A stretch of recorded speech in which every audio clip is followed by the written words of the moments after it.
Hey guys, we're here wrapping up the last day of WonderCon 2013, Sunday. It was an awesome show, packed to the hilt, tons of fun, lots of great things. Hopefully you've been following along, watching the videos, and following my Twitter account throughout the weekend, but we're going to wrap things up right now with our last show of the weekend and this quick under the con.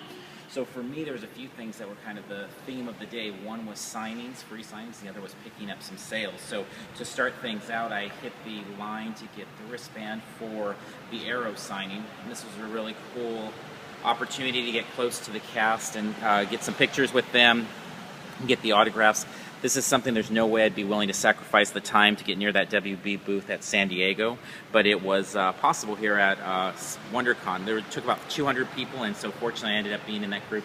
Really nice group of people, and so that was fun. The other one, I didn't get to the wristband, but I was able to get to the, I kind of stalked the line, and if you notice with the DC booth, and a lot of the booths, they'll do the wristband, and then as the band starts to come down, if there's room left and they've got posters left and time left, they'll just take people. So I kind of stalked it for about 20 minutes as they got to the end of the wristbands, and then they opened it up to the general public, jumped in, got my Batman Lego all signed by the cast, and that was a really cool thing too. Besides that, I wanted to pick up one kind of key issue for me, which is, this is a really tattered copy of Fantastic Four number 20, but I thought it'd be a cool thing to pick up for one reason. It is the first appearance of Molecule Man, but that's not why I picked it up. I picked it up to kind of celebrate the return of Game of Thrones. This is actually the first published work of George R.R. Martin. So not many people know that, but he was a major Marvel fanboy before he was ever the prolific writer that he is today.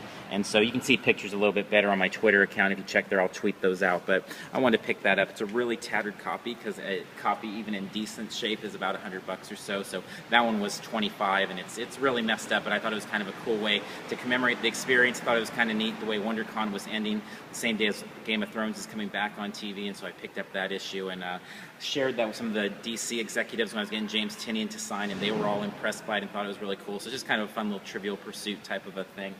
Besides that, the theme of the day was bargains, and I always tell people, I know my vendor friends get upset with this advice, but it just is what it is. If you really love it, buy it right away.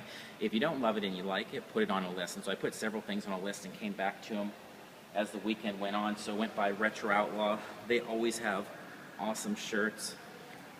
Oops.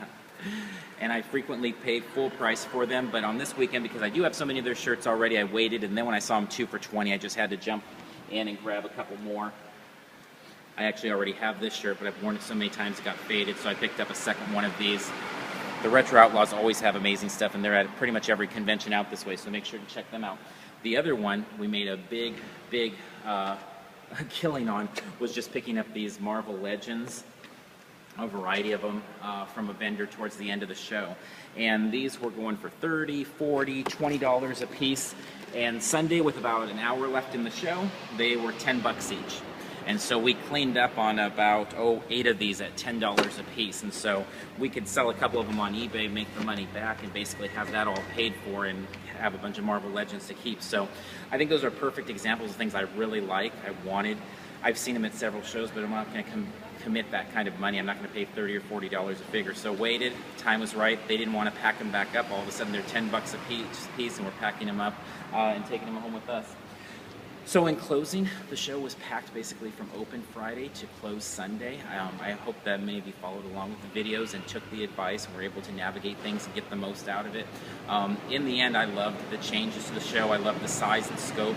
One thing that was really clear is that DC dominated. The booth had a buzz about it the entire time, from open to close. I mean, it really never settled down. It was really cool, because last year was not that.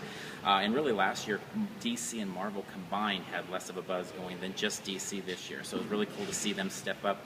Makes me curious to see what they're going to do at San Diego this summer, so we'll see about that.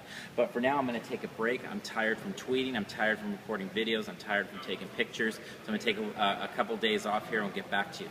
See you next time.